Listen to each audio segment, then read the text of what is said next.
Kepala Desa Kradinan Eko Sujarwo dan Bendahara Desa Wiji ditetapkan sebagai tersangka dalam kasus dugaan korupsi di Desa Kradinan, Kecamatan Pagerwojo, Kabupaten Tulungagung. Dari hasil penyidikan, keduanya terbukti melakukan korupsi dana desa, alokasi dana desa bagi hasil pajak dan retribusi daerah dan bantuan keuangan Kabupaten Tulungagung tahun anggaran 2020-2021. Kedua tersangka ini bekerja sama untuk melakukan korupsi di tahun anggaran 2020 dan 2021. Dari hasil penyidikan terdapat beberapa sumber dana yang mereka korupsi, yakni DD, ADD bagi hasil dan retribusi daerah tahun 2020-2021 dan bantuan keuangan Kabupaten Tulungagung tahun anggaran 2020. Dana diambil dari bank oleh bendahara.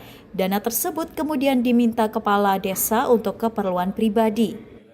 Polisi telah melakukan penggeledahan di kantor Desa Kradinan dan di rumah bendahara desa.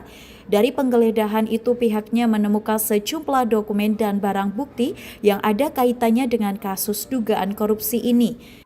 Keterangan dari beberapa saksi yang telah dipanggil juga menguatkan dugaan keterlibatan keduanya dalam penggunaan keuangan desa untuk kepentingan pribadi mereka. Modusnya yaitu Pak Kades ini dengan bendahara yaitu menggunakan dana desa, dana alokasi dana desa, bantuan keuangan dan dana alokasi ya antara tahun 2021 dan 2022. Itu sudah kita tangani dan kita dapat tersangka.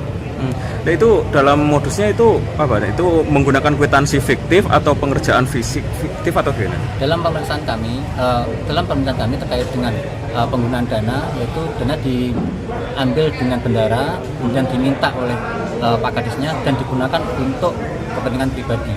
Sebagian itu kan digunakan untuk pengerjaan dari paket pengerjaan dari desa. Mulai tahun berapa saya berapa? Kalau nggak salah kemarin itu tahun 2020 dan 2021. 2021. Sudah tersangka ya? Sudah. Terus sekarang ditahan. Untuk saat ini kita tidak melakukan penahanan karena menimbang terlapor kooperatif dan kita pastikan untuk absen setiap Senin dan Kamis. Berarti tersangka dua orang dan Dua orang. Bendahara dan kadesnya. Siap. Itu saling bekerja sama? Iya.